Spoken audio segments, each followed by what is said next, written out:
Well, howdy, howdy, howdy. Finally, senior citizen here. Greetings, boys, girls, and all of our non binary friends, and welcome to this, our brand new day. And remember, no matter who you are valid. Thumbs up for that. It is definitely a brand new day. I've actually been outside for real and for true. I walked to the community center. I talked with one of our case managers for a time. It is wet outside, but it was raining, and it is sunny now.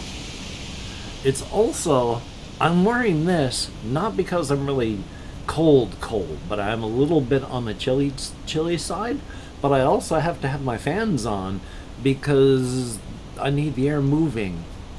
So, yeah, I'm wearing this because the air is moving, so I'm a little bit colder. But the only way to get warmer would be to have the air not moving, in which case I'm going to be really uncomfortable. So I gotta have the air moving. Hey, that's the way it is. Thumbs up for that. Hopefully you are doing well on this day of days, on this, the best of all possible worlds. I'm laughing at that because I like to refer to Dr. Pangloss from the book Candide by the 17th century author Voltaire, an exceptionally satirical book. Dr. Pangloss says that this is the best of all possible worlds because God would have made the best. But every time you see Dr. Pangloss, something worse has happened to him. But he never loses that, we live in the best of all possible worlds mindset. What's up? Anyway, though, now that I've mentioned that, I do want to talk about this. Because there are those who, once they start writing something, they will write it forever. There used to be a big trope way back when I was younger of a person who was spending 10, 15 or more years with their great American novel. And they're still never done with it because they're always working on it to make sure it's perfect. But I've never really liked that because you need to get stuff done as well. That's one extreme. Now, there was, way back when books and stories were really craved as physical things, way back in the 40s and such, they had people, again, this shows that everybody has always looked at stuff as a market. The fact that we have cool stuff out of capitalism is just a side effect.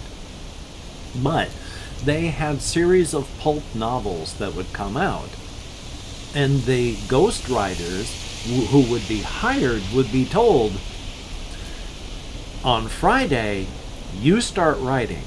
On Sunday, I better have a complete book. If you can't do that, I can find someone who can. And that's how fast that they would have to pump something out. A full book every couple days. There's good and bad about that, of course, because some of our best work that has lived through the decades actually have horrific plot holes with dead characters who show back up in later chapters and stuff. But they're still really good books. But they're certainly not perfect. Now, the reason I bring all that up is I worked a little bit more on my Esh-Lyell thing, and so I wanted to mention that, because it's now Esh-Lyell of dry sticks and old bones, thin, dry, stretched skin, rows of sharp, gray, cracked teeth. Esh-Lyell listens to you and cares what you have to say. An accepting hug is always given, and Esh-Lyell gives the very best of hugs. Just a tiny bit of blood, no more than a pint or two, you'll barely even miss it, asked in return. So there we go. I'm working on my great American novel about Esh-Lyell in 2 paragraphs as a poem. 3 paragraphs as a poem. Ooh. One of the other big things that's happening in my life, and I'm going to talk about this, is Now, there's gating theory in pain management, in that you can use something to block a pain signal. In the old show, House, the guy, House, main character who was going through withdrawal symptoms, actually broke his fingers so that he could get through the withdrawal. Gating theory. It used the pain of this to break the signals of the other thing so that you would not feel the other thing. And I've had such like that happen. When I first had my nerve compression stuff show up, I think it was like 2 years ago now, I was bedridden from the pain for a good month. I didn't feel my back pain in the slightest. But as this got better, my back pain came back. Gating. So why am I bringing this up? Yes. Now that the pain of my bone spurs on the back of my heel are starting to alleviate from the orthotics of my shoes. I've mentioned the past couple days that I have bone spurs also on the bottom of my heel. If this is your heel and this is the rest of your foot with your toes over here, you have tendons that attach here with the arch of your foot. They attach right there. You walk on those. I have bone spurs there. I've been only moving around in my apartment since I got up this morning at 8 o'clock. It's not even noon. And it feels like someone hammered a nail into the bottom of my heel with every beat of my heart. Ow, ow, ow, ow, ow. I can walk fully normally. I may end up with a limp at the end of it if it's a long circuit right now, but I can walk normally. There may be some great amounts of pain toward the end, but I can still walk normally. And now the bone spurs on the bottom of my foot are able to make themselves known because the gait of the pain of the back of my heel is alleviating and it's not gating anymore. Yay! So of course I got to be very careful. Now this puts into a different light on something that also happened a couple months back, because I was out of walking and I talked about this before, only now I know why what I felt. But I tripped. I hit a rock with my toes of my right foot. And I was going forward in a stumble. And my right foot came up and slammed down to catch me. But there was a rock there with a sharper point. And my heel, bottom of my heel, where the bone spur was, came down hard, full weight, slammed down on top of that. And the whole world came to a halt as that white hot burst of pain became the universe. And for a long time, that hurt so much. That's what I'm feeling now. Not as intensely, but that's what this is. It's that bone spur. Yay. And the thing is, of course, the only real surgical way to take care of this is they have to cut your foot open. They have to detach the tendon from the bone. They have to shave the bone. They have to rehook the tendon to the bone. Then they have to sew it up. And then you have to stay off of that until it heals.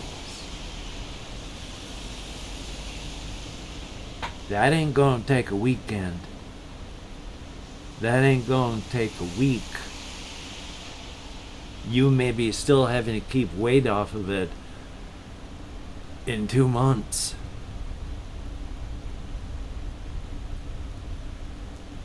My doctor said he did not want to put me through that. I don't want to put me through that. As long as I can function, I can live with pain. I've lived with chronic pain for decades. I can continue living with chronic pain. Oh boy. But while I haven't been able to think too much more on my own creative stuff, I gotta move my software here so I can see how long I've been talking. I have 3 things written up here. Now that I've been able to go on walkies more, I've been able to do more creative thinking, largely going over things that I have talked about, both to myself and here, because I need to keep it fresh in my head, as well as I just like to remind people about all this stuff when I can. Thumbs up. But here are the difference in the 2 types of horror games that I like to watch versus what I want to play. There is a type of horror game, like if you play mobile stuff, and I think they've been put on to PC, I'm not sure, because I don't play them. Games like Granny and Slendrina, which were the earlier games by the same author. But there's a lot of games along this level, like there's the one called the Ayawoki, which is kind of more of a joke game, because the idea is the bad guy is Michael Jackson. And it's Ayawoki because are you okay? And it's really freaking stupid. But the idea is the bad guy is someone with intensely good hearing. And you have to be super quiet, because if you're inside the range of their hearing, they will come hunting you. And then you have to run and juke and try to get rid of them so that you can hide until they lose interest. And then you keep up doing the things without them until they find you again. And then that's the horror part of it. I don't want that. I will occasionally watch them because they can be amusing when somebody keeps having rage problems because of it. But I have no interest in that. I find it difficult to stay immersed in horror games as it is. So anything where I'm going to be able to make fun of it is going to break me out of the immersion pretty easily. Not true for everything. In some cases, the atmosphere, of course, can keep me in. But if it's easier to make fun of it than not, I'm probably going to be taken right out of the immersion so I can make fun of it. Looking way, way, way back in my history, I can remember about 10 years back, there was this game called like Pineview something or other. I was constitutionally unable to take it seriously just because of how poorly the game was done. Quite often I would be like facing toward a window, and then there would be the stinger sound of the jump scare happening. But you were supposed to be facing the other direction to see the jump scare. So I would hear the stinger of the jump scare, but it wasn't loud enough to be scary, so it's like, oh goody, I missed another thing. There was zero immersion because of that. I could not take it serious because of that. It does not take much to blast me out of being in the game.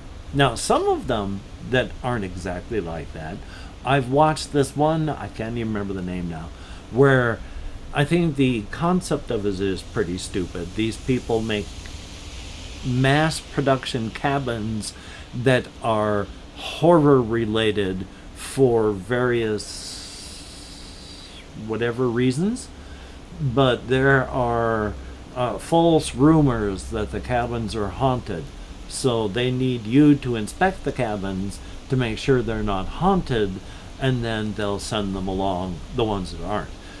These suffer from the constant problem of, if you choose wrong, if you get it wrong, they penalize you instantly because they already know which ones are haunted.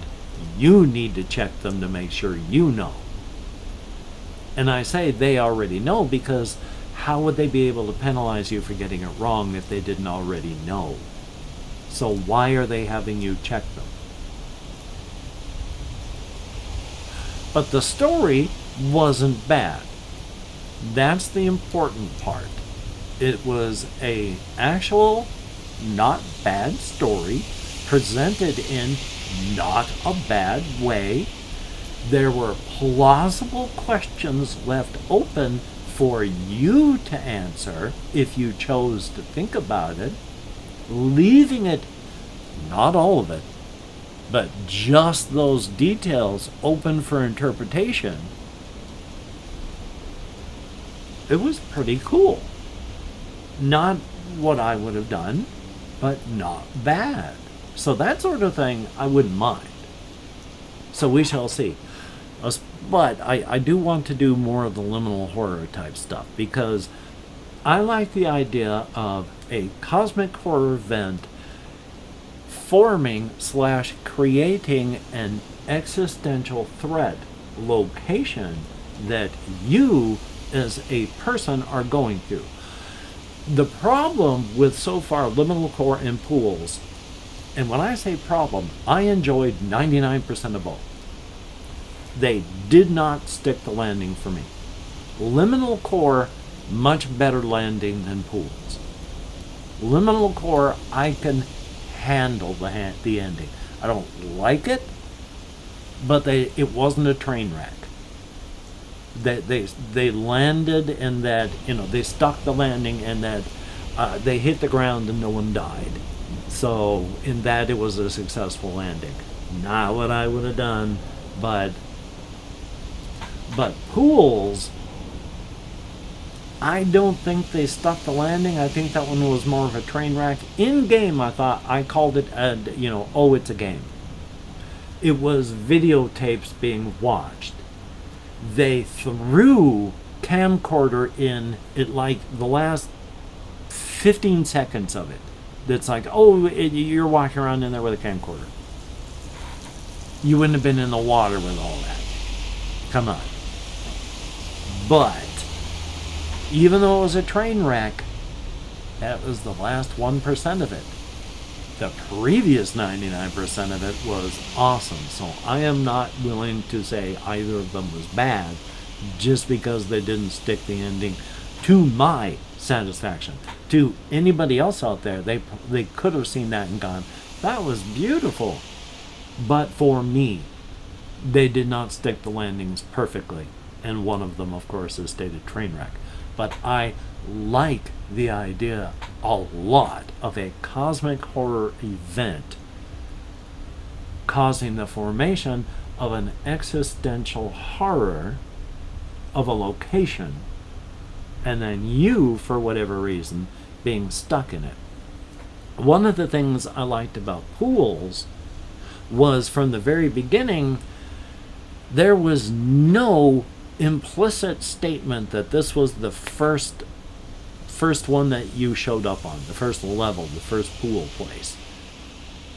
Because you could look up and you could see a stairwell down and then stairs, and it was leading upward into darkness.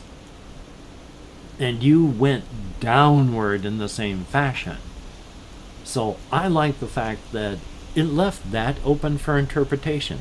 For liminal core, I don't know. For me, it gives the feeling of you come up in water like, oh my gosh, this is the first time.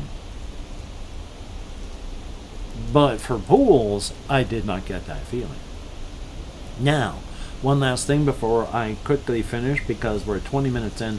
There is one horror game that was done by an indie developer that was more of an experience and not of a game, but one that I think they did a very good job. It was low poly, and it was called a slide in the woods. But you find a slide in the woods, and you climb up these stairs, you walk along to it, you go through the slide. The more you go through, the more things get weird, until you go through at one point and you come out someplace not right. It's dark. It is large, megalithic stone structures that obviously weren't made for people. And you end up going through the slide again. At one point you're being chased inside of the slide, and when you come out at the very end, the whole playground slide is gone. It's just an empty clearing. And for me, that is perfect cosmic horror. I've written stories like that. So that was almost nostalgia and going, oh my gosh, I wrote stories like that when I was 20 years old. So yeah, very, very cool. And of course, if you watched this far, if you could type Fixadent into the comments to let me and the YouTube algorithm know that people actually watch these videos, that would be very, very cool. Thumbs up and thank you. And to further the call for action, hey, if you could like, comment, share, subscribe, that would be very, very cool. Making sure to share, of course, only with people that you think would like watching an old man yammer on in an inane fashion about things that are largely incomprehensible. Mostly incomprehensible because of the inane fashion in which they are delivered. It's fun.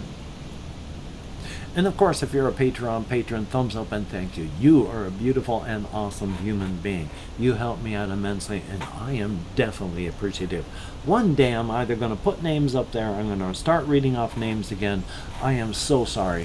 Thank you so much, though. You are beautiful and awesome. For everybody that leaves me a comment, you too are beautiful and awesome in your own way. I read every comment that YouTube shows me. I thumbs up or heart each one that YouTube allows.